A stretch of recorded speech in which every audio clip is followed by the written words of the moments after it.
arrived at midnight. With no one around, he made his way to the shed where he was created.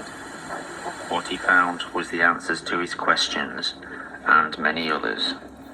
Since soda research had become producing biofuels vehicles, the world had asked, why had the first biofusion operation worked so well, but nearly every operation since had failed? Sadly, Thomas found the reasons inside.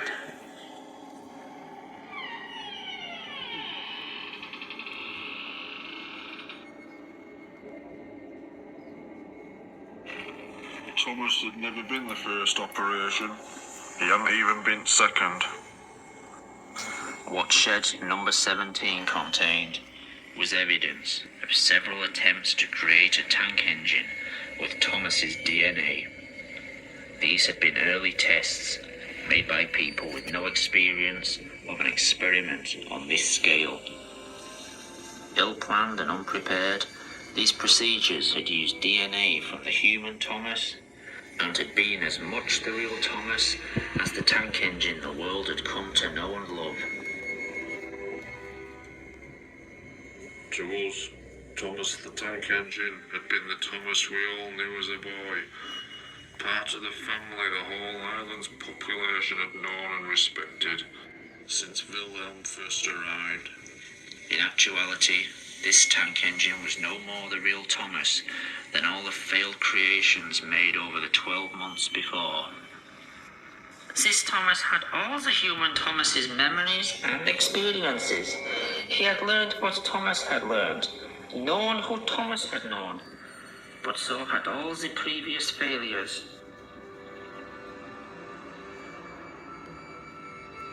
Wilhelm and Hans Goetze had to learn through trial and error how to bring their Thomas back from the dead. The following experiments had not had the same work put into them, resulting in the freak engines and aircraft that had developed so many problems on Sodor Island and around the world. In Shed 17, Thomas wouldn't discover who he was, but in fact, who he wasn't.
He had no idea he was only one of many clones. None of us did. I guess as time passed, we stopped asking all the questions we had at first. We were just glad our friend was back with us. He could work for us. He became our servant in a way. Someone who drew in the crowds, had great jobs, was eager to work. Thomas always thought of us as his friends. Sadly, over time we came to think of him as just really useful.